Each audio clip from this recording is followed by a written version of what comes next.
Colorado's K-12 schools are facing unprecedented cuts in coming years, which could hamstring Colorado's economy and saddle our kids with a long-term disadvantage in finding good jobs.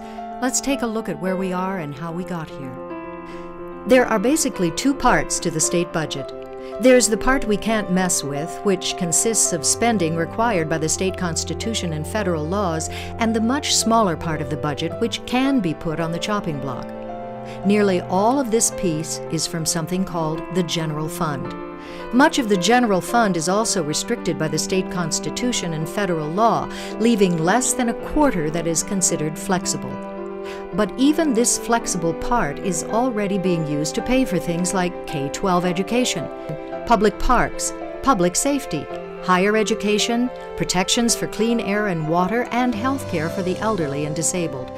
Cutting from this part of the budget would mean cuts to these important services. The problem is that for the past several years, a national recession has meant the state has not brought in the revenue it needs. At the same time, demands on the budget have been increasing. It's simple economics. With less income and more expenses, the only way to balance the budget has been to make difficult cuts. In the past 3 years, we've cut over $1 billion from K-12 education alone, which means fewer teachers, larger classes, and less help for struggling students. As we work to keep our state budget balanced in coming years, Colorado's K-12 schools are facing even further cuts. This could prevent our kids from learning what they need to know and saddle them with a long-term disadvantage in finding good jobs.